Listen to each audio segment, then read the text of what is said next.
اللہ الرحمن الرحیم۔ معزز سامعین، ایک شخص کا واقعہ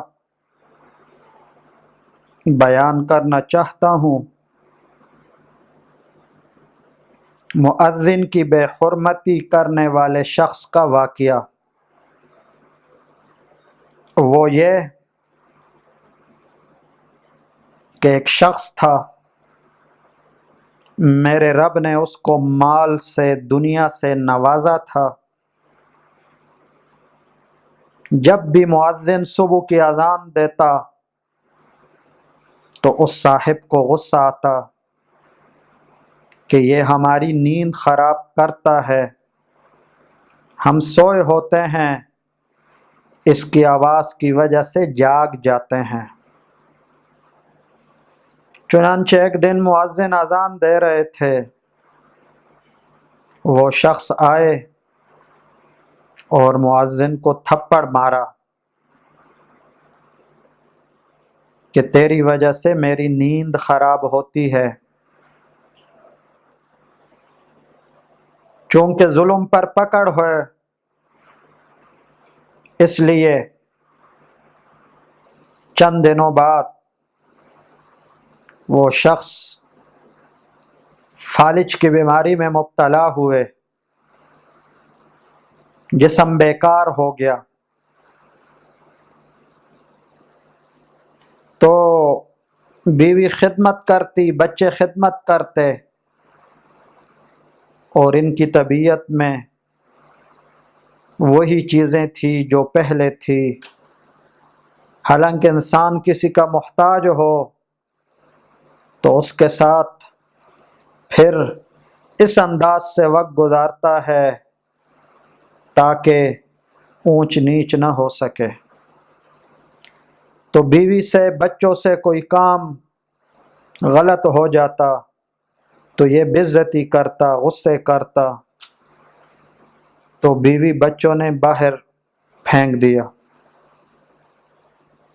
تو یہ بھائی کے گھر چلا گیا کہ مجھے گھر سے تو نکال دیا ہے، تو میرا بھائی ہے، تیرے پاس رہوں گا۔ چنانچہ وہاں رہنے لگا۔ پھر وہاں کوئی کام کسی سے غلط ہو جاتا تو یہ صاحب غصے ہوتے، ان کی بے عزتی کرتے، ان پر غصہ کرتے۔ تو اس کے بچے تنگ ہوئے، بھائی کے بچے تنگ ہوئے، اس کے بھتیجے بڑے تنگ ہوئے اور اس کو باہر پھینک دیا۔ پھر باہر رہتا۔ بزرگانان دین نے لکھا ہے کہ باہر سڑکوں پہ، گلیوں میں پڑا رہتا۔ ایک دن ایک شخص کو کہا مجھے پیسے دو، روٹی لینی ہے۔ اس نے پیسے دیے تو اس کو کہا لے کر بھی آؤ، میں خود نہیں جا سکتا۔ اس نے کہا میرے بس میں تو پیسے ہیں، وہ میں نے دے دیے، آگے میں فارغ نہیں ہوں۔ پھر دوسرے شخص کو کہا پیسے دو، اس نے پیسے دیے تو کہا روٹی لا کر دو، وہ روٹی بھی لا کر لے آیا، اس کے لیے روٹی بھی لے آیا۔ پھر کہنے لگا مجھے منہ میں بھی لقمہ دو، میرے ہاتھ اور پاؤں بیکار ہیں، میں ہاتھ اٹھا نہیں سکتا لقمہ کی طرف۔ اس نے کہا منہ میں لقمہ دینے کا میرے پاس وقت نہیں، میں خود دوسرے کا ملازم ہوں، مصروف ہوں۔ تو علماء نے لکھا ہے پھر یہ دو انگلیوں میں، پاؤں کی دو انگلیوں میں روٹی پکڑ کے کھاتا جس طرح کتا کھاتا ہے۔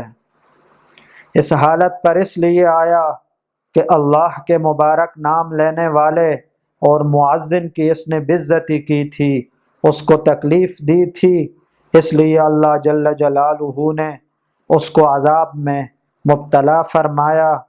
بارگاہ رب العزت میں التجا ہے کہ اللہ پاک سب کے ساتھ عافیت کا معاملہ فرمائیں۔ وما علینا الا البلاغ۔